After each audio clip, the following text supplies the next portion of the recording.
Good morning, good afternoon, good evening, wherever you are, whatever you're doing, and welcome to another episode of Post Conference Presser for Anfield Index.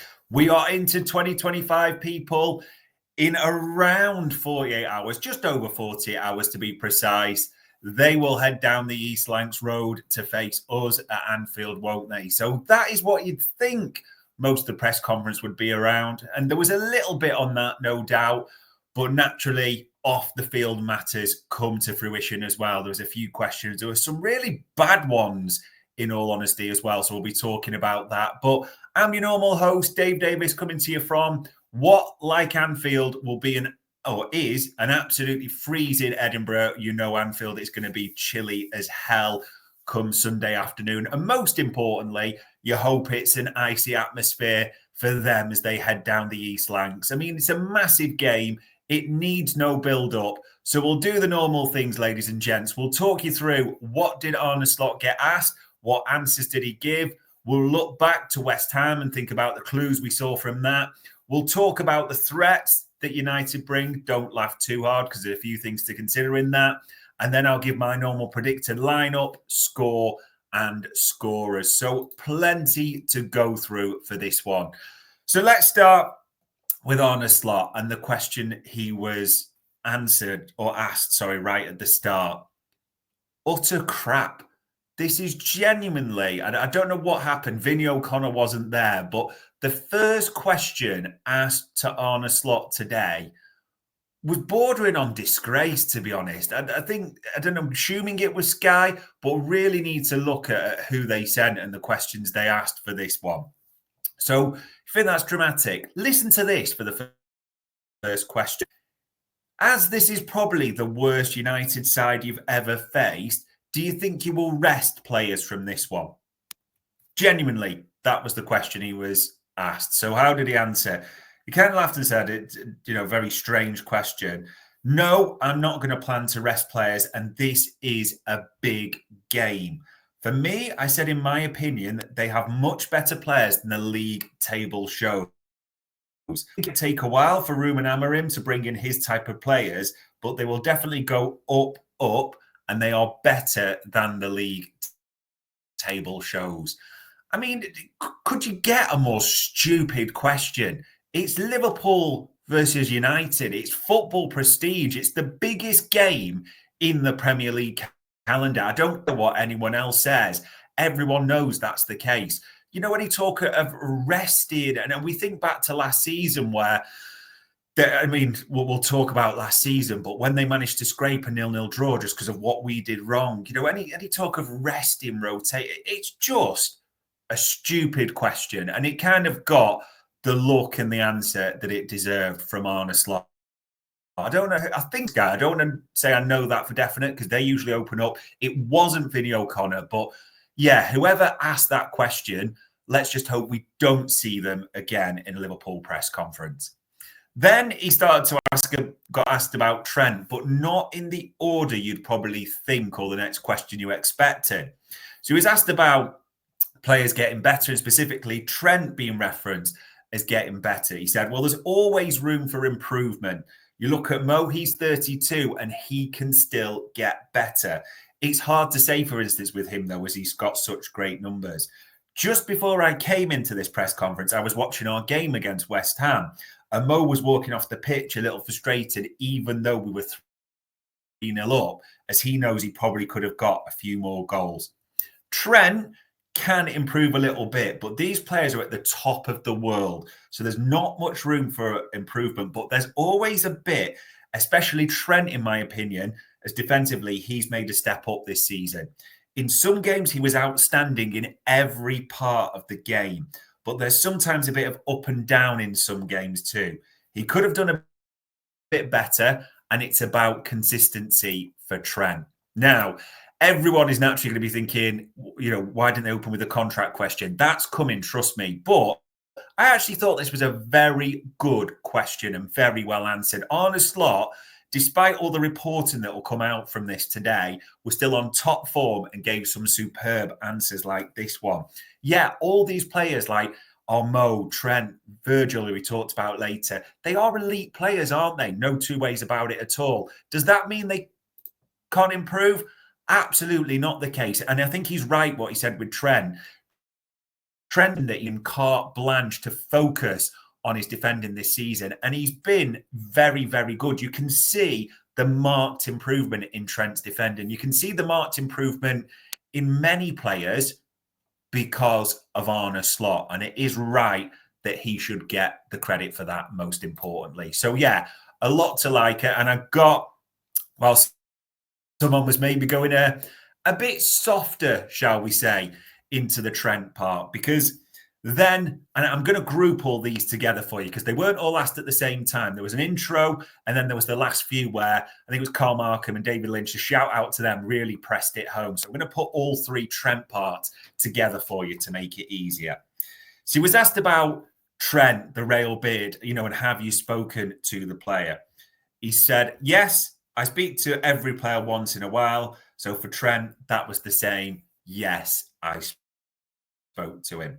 It was then followed up with the, I know he can't tell us exactly, but can you give a nature of what was said? And he answered, these conversations I've never shared that I've had with players. It was a conversation like many others that I have, and we can leave that there for today. And then the final question, which David Lynch pressed him on, was, can you guarantee that Trent will, as per the rumours, won't go in January? I can tell you that he will play on Sunday. Hopefully, he'll bring the same performance that he's brought in so many games for the last year, as everyone's seen what a great first half to the season he has, and he's played an incredible game against West Ham the other day. I've seen him working his ass off. Yes, he did say ass in the press conference, and he will play Sunday, provided they tell me he's not sick. Now, a few people have jumped on these comments as like, why hasn't Slot said absolutely unequivocally no, Trent won't leave in January? Arne Slot has a different role than Jurgen Klopp. If you think back to the previous summer where Klopp was asked about Salah and will he go, he said unequivocally no, because he had that power. Arne Slot, and this isn't diminishing him in any way. I think he's an absolutely elite coach, but he is an elite head coach. Transfers and contracts are not his purview. As we know specifically, it's Richard Hughes, Michael Edwards, we know the structure. So Arne Slot cannot answer that unequivocally. That is the nature of his role. So I don't quite understand why a few people are sort of jumping on these comments at the moment as though, why didn't he clarify it? What does it mean, etc.? That type of. It's just because of his head coach role.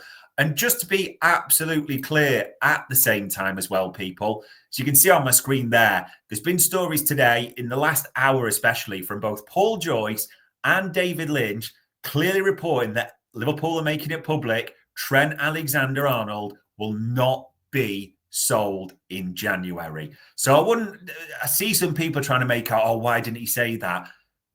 He doesn't have that remit. He doesn't have that purview. That is the simple reason. He was answering it in best he could. And by the way, great answer, because Trent, as he will have seen, will know if he's working his ass off.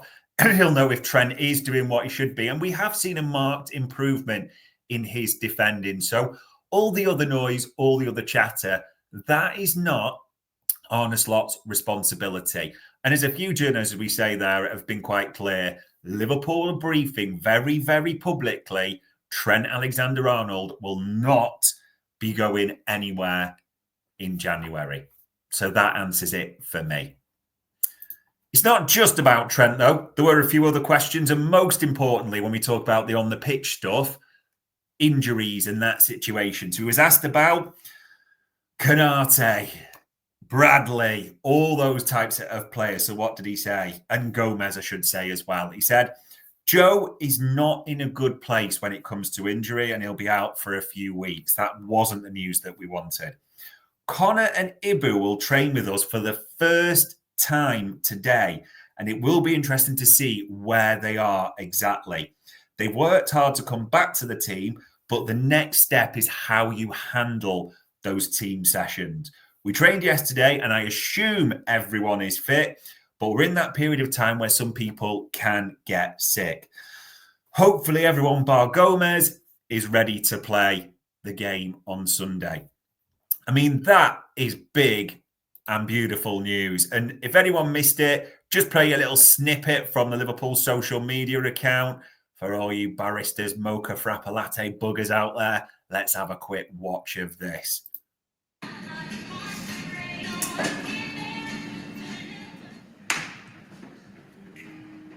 Double.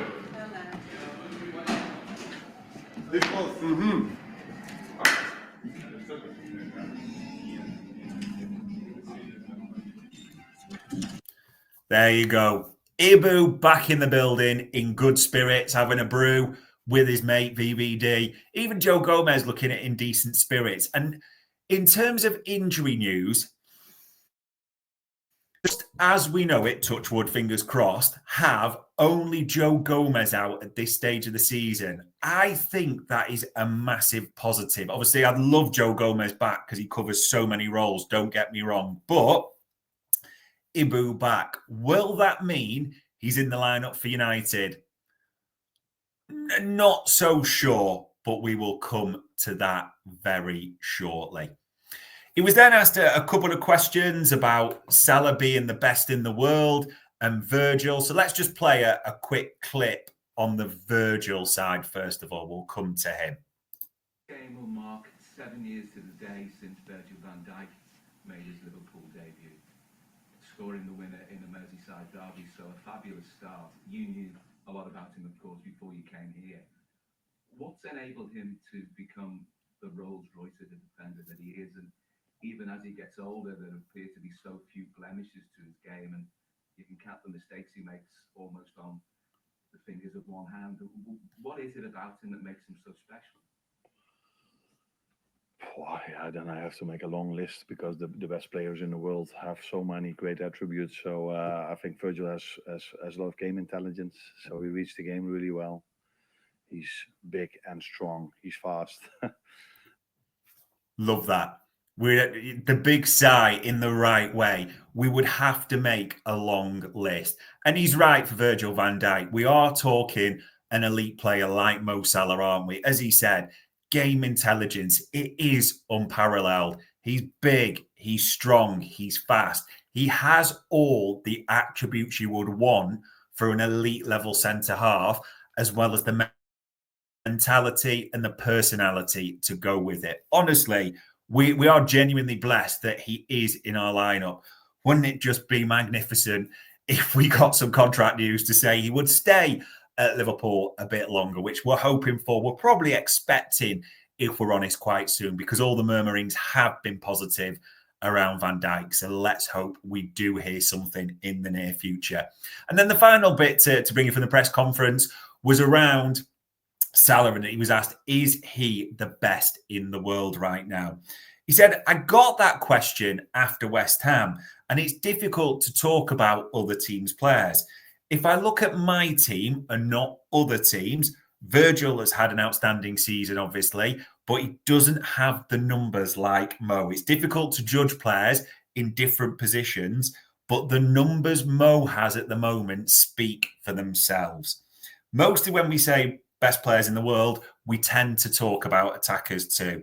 If you look at his numbers, the way he's playing, the work rate that he shows for the team, he's definitely a great player.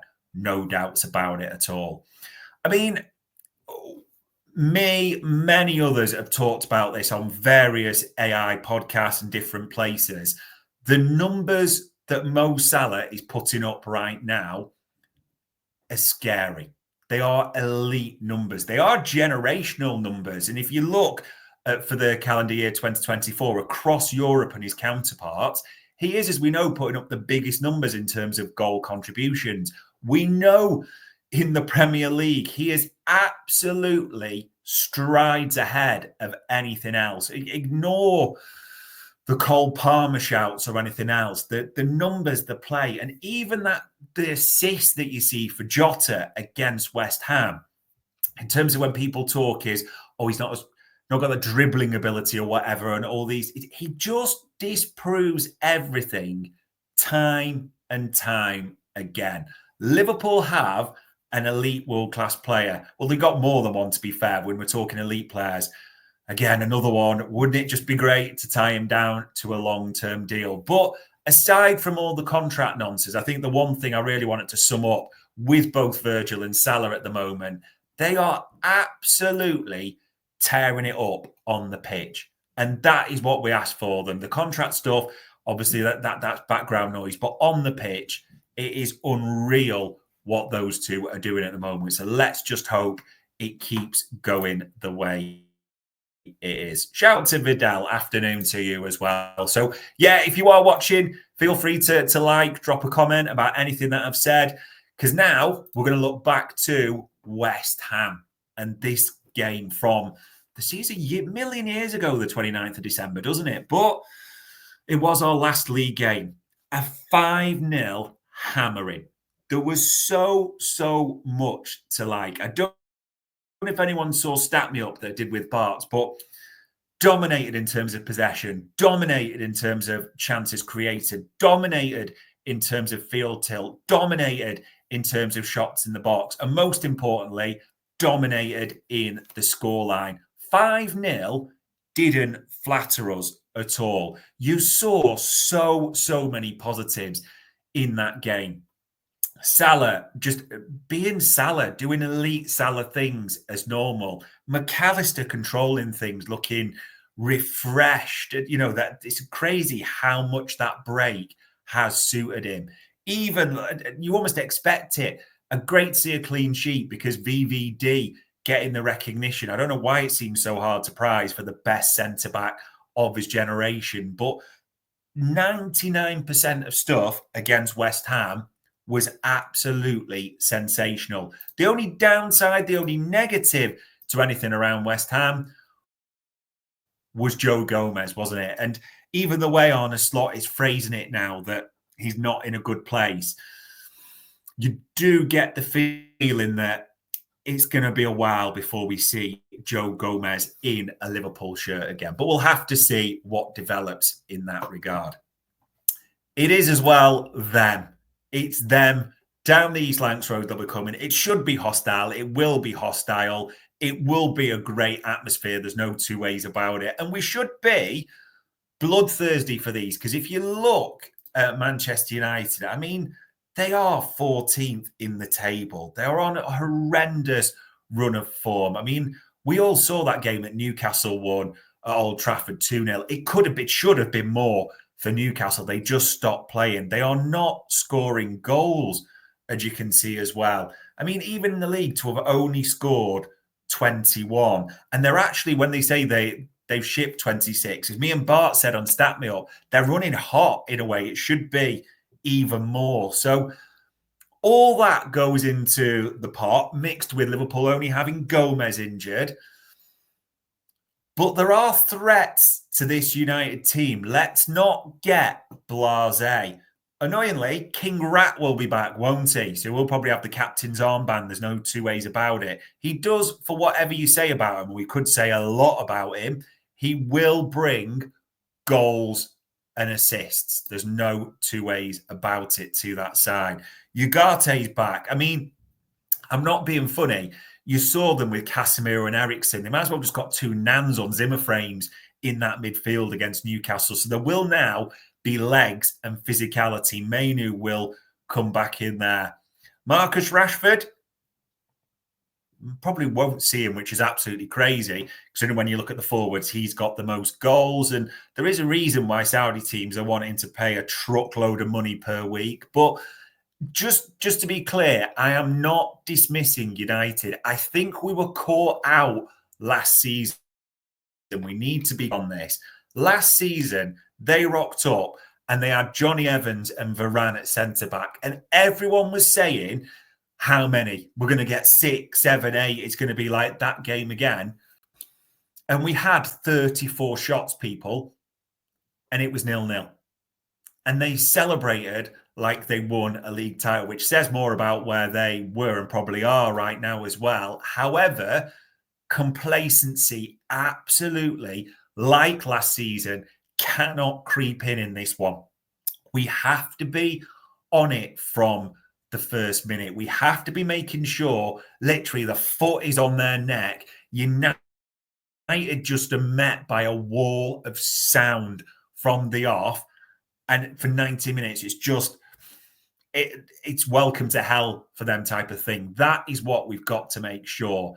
Now, don't get me wrong. I know I've seen people say this could be 7 or 8. It's all about winning and no injuries. That is the focus. But to say this is going to be an easy victory, Liverpool United games, sometimes, as we know, the form book just goes out the window, doesn't it? So there cannot be any complacency. This has got banana skin potential, serious banana skin potential. We need to make sure we're on it from the off. Which brings us to the final bit where we talk about the lineup, score, and scorers. Now, for this one, I swithered on a few, but I think some are pretty straightforward. So Alisson will be in goal. Trent will be right back, as we know. I do think Robbo will continue on the left. VVD, I do think it will be Jarell Quansah in this one. The fact that Arne Slot told us that today, Friday, 48 hours or so out from the game, is Ibu's first training session back. I genuinely think if he'd have trained yesterday, it might have been a different thing. But I just expect Jarell Quansah to start this one, which will raise a few questions with people because he is our fourth choice centre-half. Let's not make any bones about it. Jarell Quansah had a horrendous time last season against Manchester United as well. That's important to remember. Everyone will be thinking about that goal that he gave Bruno, wasn't it, when he then chipped it into the empty net. So it's a real chance for me, for Jarell Quansah, to almost lay to rest the ghosts of Manchester United last season. But I'm fully expecting Jarell Quansah to be there. Midfield, this is a tough one. I mean, it's Grav and McAllister. There's zero doubts about that at all. Then, I do think it'll be Dominic Szoboszlai. I do think that he missed that last game. He's fresh, energy, and he will be tasked with pressing from the off. That is honestly what I believe Liverpool will do. Grav, McAllister, Szoboszlai in the middle. The exact same midfield that absolutely had their pants down at Old Trafford. That's my midfield. My attack, I think it will be the same that you saw against West Ham. I don't think you'll see any changes at all. I think it will be Gakpo on the left, Diaz in the middle, Mo Salah on the right. As in the front three that has the most goals. The front three that has the most overall goal contributions. The front three that is in form. And as I'm saying this, I know people will be saying, well, what about Jota? He did score. Yes, he did. And Jota is a sensational option from the bench in this one. But for me personally, that is the forward line I would go. Diaz in the false nine, pressing working his magic. Gakpo on the left, Salah on the right. And then you've got options if you need to change anything, like Jota, Nunez, Jones, Elliott. You know, the fact we've only got Joe Gomez out at the moment is a massive advantage for us when you look at rivals and their injuries. No two ways about it.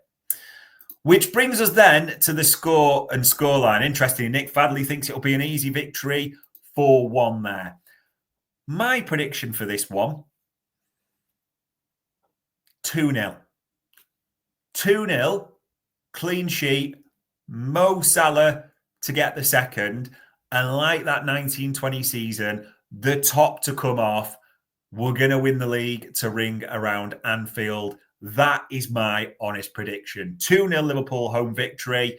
But listen, I know people were wanting hammering 7-0s and all that. I get it.